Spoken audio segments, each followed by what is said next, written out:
Anthony Joshua v Joseph Parker, fight proves Big Brit still has plenty to learn. Opinion: Anthony Joshua's victory over Vladimir Klitschko at Wembley in April last year was one of the most electrifying in British boxing history. Also lumbered him with expectations that are pushing him through his career too fast. The pressure on Joshua to fix a date with Deontay Wilder to determine the undisputed heavyweight champion of the world comes partly from Joshua himself. A confident fighter with an optimistic nature, Britain's best heavyweight since Lennox Lewis is jumping from one huge assignment to the next. There is, however, a false logic to the idea that beating Klitschko obliged Joshua to dash through the boxing world picking up all the belts in less than a year and a half. A growing body of opinion around Joseph Parker's conqueror in Cardiff on Saturday, Sunday NCT, is that Joshua needs more time before facing the similarly unbeaten Wilder, who holds the World Boxing Council belt, the only one not in Joshua's possession. At ringside in Cardiff after the Parker fight, several ex-pros were heard saying Joshua is still learning and could do with absorbing the lessons of the Klitschko, Carlos Takam and Parker fights before rushing to take on Wilder, who is well named. America's great hope is a trash-talking haymaker artist who lacks technical discipline but can win spectacularly. All the talk of Joshua fighting him in a unification bout in late summer makes commercial sense only if the aim is to risk Joshua's belts and his unbeaten record, just as the case is emerging for a delay of a year or two.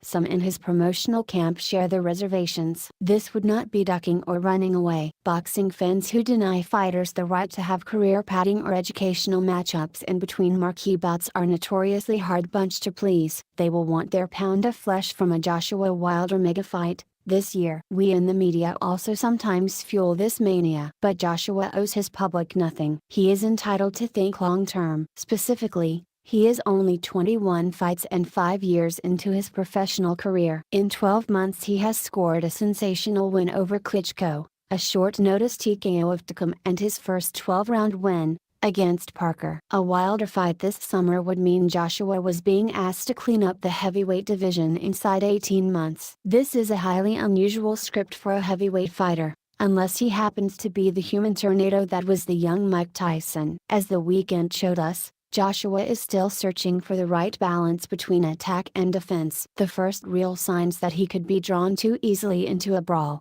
and was too easy to hit, were in the Dillian Whyte fight in December 2015. Against Klitschko, Joshua backed himself to trade fire with fire, rising from a knockdown to claim Klitschko's belts. That night warped the picture. Joshua has drawn 250,000 spectators to his last 3 fights and his audiences now expect scintillating action from pillar to post, knockdown and drag-out conflict. Against Parker, Joshua perhaps acknowledged he has been wobbled too frequently in the last 12 months. So he boxed behind the jab, intelligently and patiently, without receiving much credit for his shrewdness. The Lewis parallel is instructive. Britain's previous heavyweight champion fought in a much tougher era, and for 14 years from 1989 to 2003. He collected his first world title in 1993, lost to Oliver McCall a year later and took 3 more years to win back after being frozen out. And swelling bouts followed against Henry Akinwand,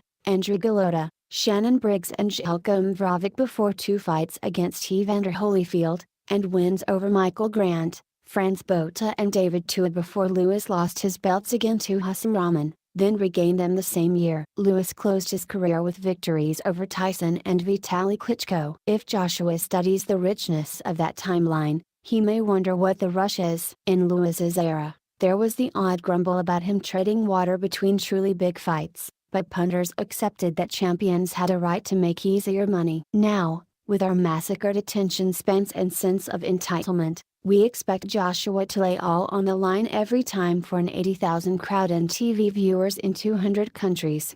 We want to make public that Deontay wants the fight, and we are prepared to come over, or meet here and get the deal done, Wilder's promoter, Shelley Finkel said. Deontay is ready to sign and come to the UK to fight this summer. Of course he is. Wilder would rather fight Joshua while his British opponent is still learning than 2 years down the line when Wilder may have declined and Joshua is likely to be better. Patience,